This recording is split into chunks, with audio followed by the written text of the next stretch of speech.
Okay, maanyag nga adlaw ug mauswagong adlaw mga kadabsuranon. So karon kauban nato ang pinaka-humble, pinaka-simple ug pinaka-gwapo siguro nga mayor no dire sa lungsod sa Padada, si Mayor Joel G. Carpentero. Maayong buntag mayor, mayong udto na day mayor. Mayong ugto dia po Jom.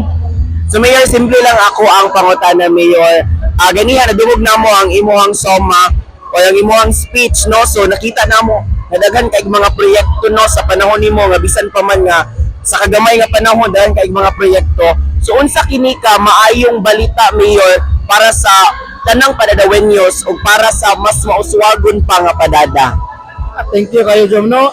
Kani mga proyekto nga atong gihimo kat mga 10 months ago sa gikan paglingkod, mga kuan pa lang ni, purag mga example pa lang yun ni sa mga pwede pa natong mabuhat para sa atong lungsod sa Padada.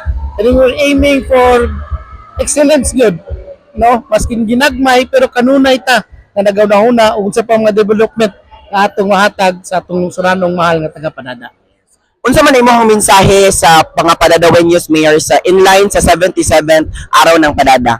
Sa akong mensahe lang sa akong mga mahal nga taga Padadawenyos, magpadayon kita, tabangan ko ninyo o kanunay intaw suportahe atong munisipyo kay kung wala mo nga moalalay sa atong munisipyo, wala pud mi mahimo dire intaw. Mo nang pagtinabangay ta og para mas bulambog muswag pagili ang atong lungsod sa Padada. Yes. Thank you so much, Mayor. Picture ka, Mayor.